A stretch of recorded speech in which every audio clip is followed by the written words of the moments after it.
वर्षा अगं आवरलं का तुझं? हो हो लवकर, ते याची वेळ झालीये. आणि तांब्या भांडा इथे टिपावरती ठेवलेला आहे. आणि सरबत लागलं तर ते किचन मध्ये घ्या. अरे हो रे, आधी मला तयार तर होऊ दे ना नंदू. नाही नाही, कसं आहे, माझ्याकडनं काही राहिलं तर वर मलाच बोलशील म्हणून म्हंटल. अगं आले. या या या. अगं आई ये. बस बस बस बस. सासूबाई तुम्ही बसा. नाही, असू दे असू दे. वर्षा झालीस का ग तयार? हो होतीये. आनंदी, ओटी भरायची ना अजून? हो. चला, म्हणजे मी वेळेत आले. ताई नमस्कार. नमस्कार. अरे बसा ना बसा ना. बसते. सुलक्षणाताई, तुमचं अभिनंदन. दुसऱ्यांदा आजी होताय तुम्ही. ताई, तुमचंही अभिनंदन. जावई बापू, अभिनंदन. आता आमचं तोंड गोड करा. म्हणजे काय आहे, नक्की करणार तोंड गोड. मालती काकी. कशी आहेस ग? ठीक आहे. तू आम्हाला ही बातमी दिलीस ना, आम्हाला खूप छान वाटलं. खरं तर मी घरी येऊनच सांगणार होते, पण मला ऑफिसला जायचं होतं आणि मग तयार व्हायचं होतं, म्हणून म्हटलं फोनच करूया. पण बरं झालं तुम्ही आलात. निदान आता घरातल्या सगळ्या बायका तरी आहे. हा खरं बायकांचाच कार्यक्रम आहे, त्यामुळे जावई बापू तुम्ही निघा. म्हणजे तुम्ही बाहेर निघा. म्हणजे हा बायकांचा कार्यक्रम आहे ना, तर तुमचं काहीच काम नाहीये. मी इथे थांबायचं नाही? अजिबात नाही. वरती राघव बसला, त्याच्यासोबत गप्पा मारत बसा. चला चला चला. नाही मी काय म्हणतो, माझंही बाळ आहे, मग माझंही थोडे लाड करा ना. अगं बाई, हो तुमचंच बाळ आहे, आम्ही कुठे नाही म्हणतोय, पण आता नका थांबू. आता लाड होणार आहेत वर्षाचे, कारण गरोदर ती आहे की नाही. जा जा जा जा. या या. हो आई येतो. वर्षा बाय. बरं, माझं आवरायचं राहिलंय अजून. मी आले, थांबा. अक्को, दरवाजाला जा. आनंदी, अगं जरा वर्षाचं काहीतरी राहिलंय, जा तिला मदत कर. सुलक्षणाताई, वर्षाने आम्हाला ही न्यूज दिली ना, इतकं छान वाटलं म्हणून सांगू. खूप आनंद झाला हो आम्हाला. बघितलं ना, वर्षाने सांगितलं, ह्या मुलींच्या तोंडात ना काही राहत नाही, अशा मुली येते. तरी बरं झालं आपण चोरोटीचं प्रकरण लवकर आटपून घेतोय. काय काय बोलताय तुम्ही? नाही, ते सांगत होते किती वेळ लागतोय वर्षाला. काय ग बाई. आल्या आल्या. हा, ये बाई ये. चल बस बस बस बस. इथे हो बस. चला आता करा माझे काय ते लाड. भरा ओटी. आई भर ओटी. वेडी आहेस का? अगं आई नाही भरत ओटी लेकीची. हो, मी पण नाही ओटी भरू शकत. सवाशीने ओटी भरते ना. मग मी भरते ना ओटी. हा चालेल. नको.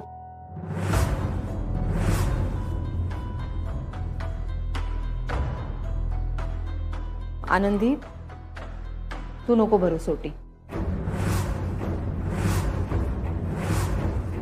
का? आनंदीने ओटी भरली तर काय झालं? अहो, माहेरची आहे ती. वर्षा तिची वहिनी आहे, मग ओटी भरली तर काय झालं तिनं?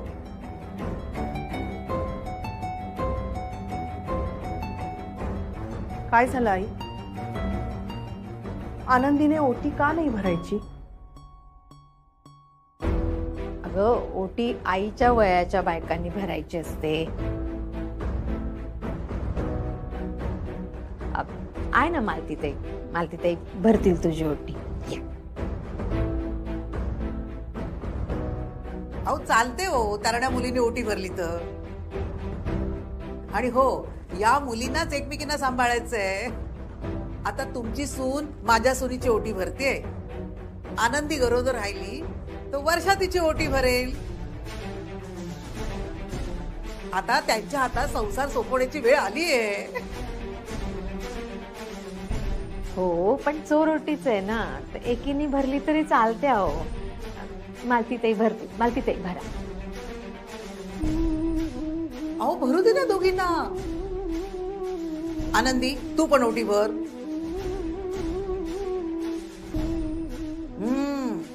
आता लवकरच तुझी पण चोर ओटी भरली जाऊ दे.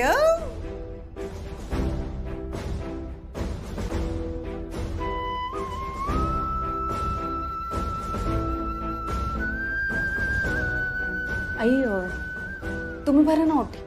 ते खण राहिलंय वरच विसरले. मी घेऊन येते.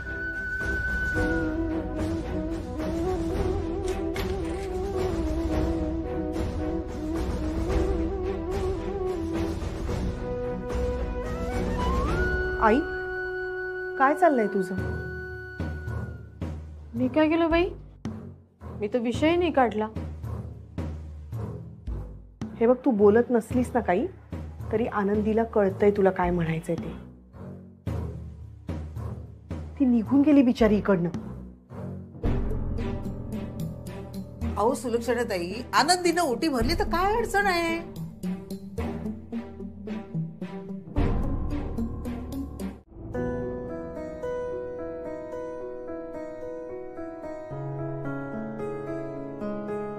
काय ग, तू का आलीस? ते खण विसरले ना. खण कुठे ठेवला होता तुम्ही? आठवत नाहीये. कुठल्या रंगाचा होता मला सांगा ना, मी शोधतो ना. हिरव्या रंगाचा होता. हा असेल आतच. नाही पण मी काय म्हणतो, खाली कसं सुरू आहे? म्हणजे वर्षा ठीक आहे ना? हो हो सगळं व्यवस्थित सुरू आहे. तिला जास्त गोड खायला देऊ नका, ऍसिडिटी होते तिला. काळजी घेऊ आम्ही. सापडलं येते. हो वहिनी, अहो मी येऊ का खाली? कुठे काय? खाली ते ओटी भरून झाले असेल ना. बायकांचा कार्यक्रम येतो आणि ते पण वेळ काढणाऱ्या बायकांचा कार्यक्रम आहे. तो इतक्यात संपणारा नाहीये. ओटी भरणं 5 मिनिटाचंच काम असतं, पण मग तासभर चर्चा पण करायच्या असतात ना. हा पण कसं आहे ना राघव दादा, माझंही ते बाळ आहे ना होणार, मग मलाही त्या कार्यक्रमात भाग घ्यायचा होता. इथून पुढच्या सगळ्याच कार्यक्रमात तुलाच भाग घ्यायचा आहे. म्हणजे डोहाळ जेवण आणि बारसं यासाठी थांबवतील ना मला? डोहाळ जेवण आणि बारसं एवढंच नाही रे. हा. नंतर जेव्हा बाळाचा जन्म होईल ना, हा. त्यानंतर बाळाचं सगळं तुलाच तर करायचंय. बाळ मध्यरात्री कधी पण उठेल, रडायला लागेल, मग रडल्यानंतर त्याला असं कवेत घेऊन जो जो करायचं, घरभर त्याला घेऊन हिंडायचं, त्याला शांत करायचं, सांभाळायचं, सगळं सगळं तुलाच करायचंय. म्हणजे इथून पुढचं सगळं आयुष्य आता बदलणार आहे. त्याची तयारी ठेव. बाप होणार आहेस तू. बाप होणं काय सोपं वाटलं तुला?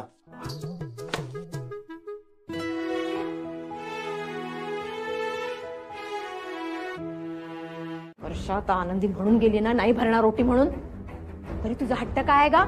आई, आनंदीची इच्छा होती ओटी भरायची, पण तुमच्या दोघींमुळे ती निघून गेली. किती वाईट वाटलं अगं तिला. हे बघ, या क्षणी आनंदी माझ्यासाठी खूप महत्वाची. माझं आणि नंदूचं लग्न फक्त आनंदीमुळे झालंय. मला जेव्हा कळलं ना की मी आई होणार आहे, तेव्हा मला खूप टेन्शन आलेलं. मी घाबरले होते. वाटलं होतं की ह्या बाळाला जन्म दिल्यावर ह्या मुलाला आम्ही कसं वाढवणार, कसे संस्कार करणार, मी आणि नंदू त्यासाठी सक्षम आहोत की नाही. खूप प्रश्न होते मनात, खूप भीती होती. पण आनंदीने मला समजावलं. आई, ती म्हणाली, आई होणार आहात तुम्ही आणि आई आपल्या मुलासाठी काहीही करू शकते. तुम्ही छान सांभाळाल तुमच्या बाळाला. आई होणं ही प्रत्येक बाईच्या आयुष्यातली किती महत्वाची गोष्ट आहे हे तिने मला समजून दिलंय. जेव्हा ती आई होऊ शकत नाही तेव्हा यापेक्षा मोठी गोष्ट काय असू शकते आई? हे बघ वर्षा, आनंदी वाईट आहे. ती तुझ्या वाईटाचा विचार करेल असं आम्ही म्हणत नाहीये. अगं पण प्रथा असते ना, ती विचारपूर्वकच सुरू झाली असेल ना. बरोबर आहे. मग आपण कशाला विषयाची परीक्षा घ्यायची, हो की नाही? काय विचारपूर्वक आणि कसला विचार केला गेलाय? तेव्हा कधीतरी कुणाला काहीतरी वाटलं, कुणाला काहीतरी जाणवलं म्हणून त्यांनी ठरवलं आणि आपल्या मनाला पटत नसताना आपण ते पाळायचं. काय आहे सवाष्ण, विधवा, मूल होणाऱ्या, मूल न होणाऱ्या, अरे काहीही झालं तरी आपण सगळ्या बायकाच आहोत ना. आणि बायकांनीच बायकांना समजून नाही घेतलं तर पुरुषांकडून आपण काय अपेक्षा ठेवणार आहोत?